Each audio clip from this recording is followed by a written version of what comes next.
ہوتا ہے کہ ایسا آدمی جس نے خودکشی کی کسی طریقے سے بھی کی تو آیا اس کی نماز جنازہ پڑھی جا سکتی ہے یا کہ نہیں پڑھی جا سکتی؟ تو بات یہ ہے کہ خودکشی کرنے کی وجہ سے اس کے دل سے ایمان نہیں نکلا، ایک بہت بڑا گناہ کیا ہے، گناہ کبیرہ کیا، لیکن پھر بھی مومن تو ہے۔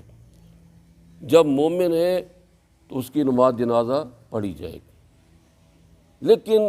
جو منصب والے لوگ ہیں، مفتی ہے، قاضی ہے، محلے کی مسجد کا امام ہے، ان کو چاہیے کہ وہ نماز جنازہ نہ پڑھائیں، عام لوگ جو ہیں اس کی نماز جنازہ پڑھیں، اور چونکہ وہ مومن ہے لہٰذا اس کے لیے دعائے مغفرت بھی کی جا سکتی۔ اللہ تبارک و تعالیٰ نے مشرکوں اور کافروں کے لیے دعائے مغفرت سے منع کیا، فرمایا ما کان للنبی والذین آمنوا ان یستغفروا للمشرکین ولو کانوا اولی قربی، مومنوں اور ایمان والوں کے لیے جائز نہیں کہ مشرکوں کے لیے استغفار کریں، طلب مغفرت کریں، اگرچہ وہ ان کے رشتہ داری کیوں نہ ہوں۔ لیکن یہ آدمی اس فعل کی وجہ سے دائرہ اسلام سے خارج تو نہیں ہوا، بہرحال مسلمان ہے۔ جب مسلمان ہے اور اس کے دل میں نبی پاک صلی اللہ علیہ وسلم کا کلمہ ہے